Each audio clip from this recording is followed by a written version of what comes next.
আসসালামু আলাইকুম। আজকে আমরা ক্লাস 6-এর জীবন ও জীবিকা বইয়ের ৮ নম্বর পৃষ্ঠার কাজ নিয়ে আলোচনা করব। দেখো এখানে ৮ নম্বর পৃষ্ঠায় বলা হয়েছে নিজের কাজ এবং পরিবারের কাজের পরিকল্পনা। যে ছক ১.২-এ প্রথমে নিজের কাজের তালিকা তৈরি করো। এবার কোন কাজটি কখন করবে তার একটি পরিকল্পনা অন্য একটি কাজে লিখে রেখো, মানে কাগজে লিখে রেখো। যে কাগজগুলো মানে করেছো প্রতিদিন ঘুমাতে যাওয়ার আগে সেগুলোতে টিক চিহ্ন দাও এবং খুঁজে দেখো পরিকল্পনায় রাখা সবগুলো কাজ করছো কিনা।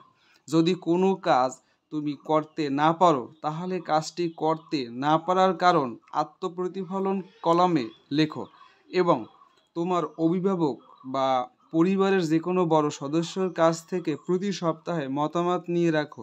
7 দিন শেষ হলে শিক্ষকের কাছে জমা দাও। তো এরই অবলম্বনে দেখো নিচে একটি কাজ আছে। এখানে বলা আছে ছক ১.২ নিজের কাজের সাপ্তাহিক পরিকল্পনা ও অনুশীলন।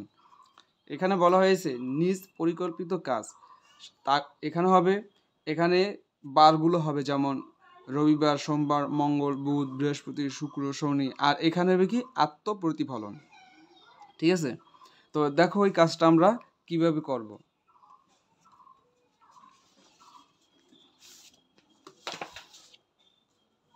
এখানে প্রথমেই হবে, দেখো তোমরা এখানে কর্মিক নং দেবা। ঠিক আছে, যদিও বইতে কর্মিক নং দেয় নাই, তোমরা দিয়ে নেবা, সমস্যা নেই, তারা শুধু খালি নাম্বার দিয়ে রাখছে।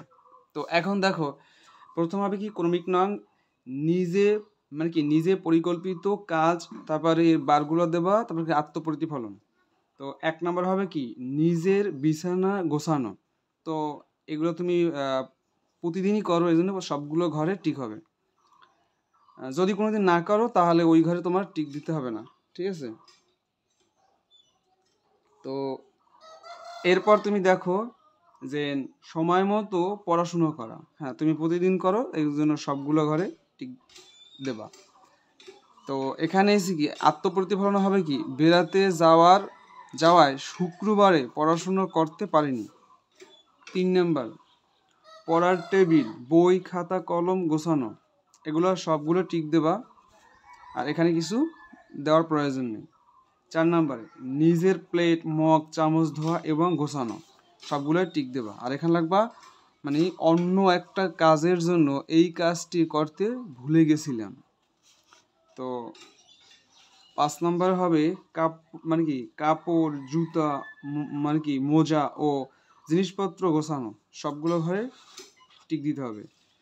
তারপর 6 নাম্বারে খাবারের সময় বিশেষ আদব কায়দা মেনে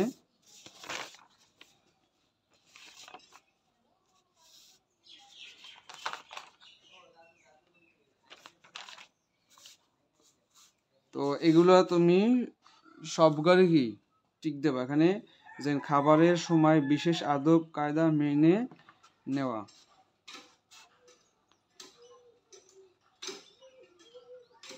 এখানে মেনে নেওয়া হবে। তো সবগুলো ঘরে টিক দিতে হবে। এরপর দেখো এখানে লিখবা নিজের পরিচ্ছন্নতার বিষয়গুলো পালন করা। তো সবগুলো ঘরে টিক দেবা। তারপর দেখো এখানে বইতে লেখা ছিল যে অভিভাবকের মতামত আর শিক্ষকের মন্তব্য। তো এখানে তুমি লিখে দিতে পারো মানে কি এখানে আসলে অভিভাবকের কাজ আর এখানে হচ্ছে শিক্ষকের কাজ।